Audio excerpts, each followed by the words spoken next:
Greetings and welcome to Compositing for Invisible Visual Effects, a complementary course to my 2D Nuke compositing course. And no, this is not part 2 of the course, stay tuned for that still, but a course focused more on the other side of visual effects, the invisible and unseen visual effects. Essentially, I'll be walking you through compositing 2 invisible visual effects shots, from car removal to logo cleanups and subtle set extension, tasks, by the way, that you'd most likely get whilst working your way up in a studio environment. And yes, this step-by-step guide will walk you through the importing of the original footage all the way to the final render and submission of your completed shots. So I suppose you could be wondering, who am I to be teaching you the subject?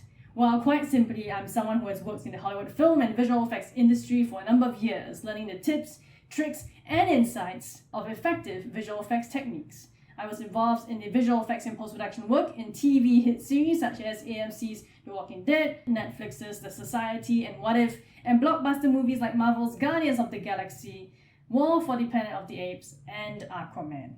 That means not only am I familiar with all the industry tricks and cheats that they don't tell you guys, but I'm also well aware of recent industry changes in the field of visual effects and Hollywood trends in general.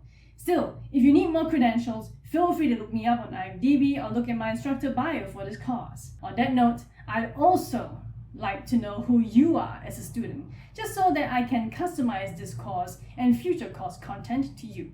So, take a moment and post an introduction post of yourself. Basically quick info such as your name and your goals for taking this course.